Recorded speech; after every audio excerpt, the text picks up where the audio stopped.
səbəblərdən insanın tez-tez namazlı olması. Çünki namaz bilirsiniz, Allah Subhanahu wa Taala buyurur ki, həqiqətən namaz inna salat tənhə anil fəhşə vəl munkar. Həqiqətən namaz insanı çirkin və murdar işlərdən qoruyur.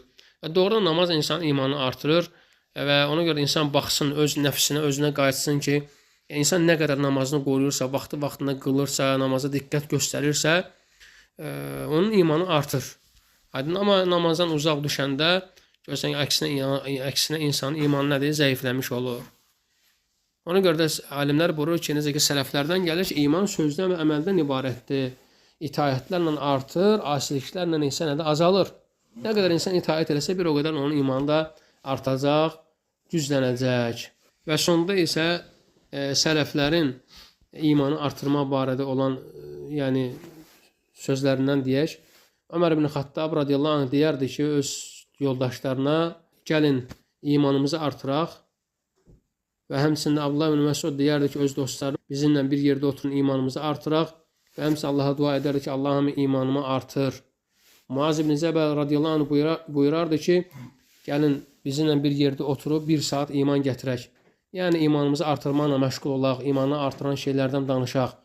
Həmçində Abdullah ibn Rəvahə rahimehullah buyurur ki, yəni o bir nəfərin əlindən tuturdu və deyirdi ki, gəlin bir saat iman gətirək və Allahı xatırlayaq, imanımız artsın. Ola bilsin ki, Allah Subhanahu wa Taala bizi öz məğfirəti ilə xatırlasın. Əbu Dərdar radiyallahu anh buyururdu ki, necə ki, az öncə qeyd etdiyimiz kimi, bir insanın fəqih olmasının əlamətlərindəndir ki, o baxır, görür ki, onun imanı artıb yoxsa azalır və həmçinin onun fəqih olması əlamətlərindəndir ki, bilir ki, o şeytan insana vəsvəsə verəndir və şeytan insana hər an gəlir. Həmçinin də Ömeyr ibn Həbib rahimehullah buyurur ki, iman artır, azalır. Və ona deyiləndə ki, artması, azalması nətər olur? Buyurur ki, əgər Allahı xatırlasaq, elhamdülillah desək, subhanallah desək, bu imanın artmasıdır. Əgər biz bunlardan qafil qalsaq, bunları unutsaq, bunları eləməsək, deməli, artıq bu imanın zəifləməsi, imanın aşağı düşməsidir. Və həmçinin də Əlqamə ibn Qis Ən-Nəxai, yəni böyük tabinlərdəndir. O buyurardı ki, gəlin bizimlə gedək, imanımızı artıraq. İmanımızı artıraq.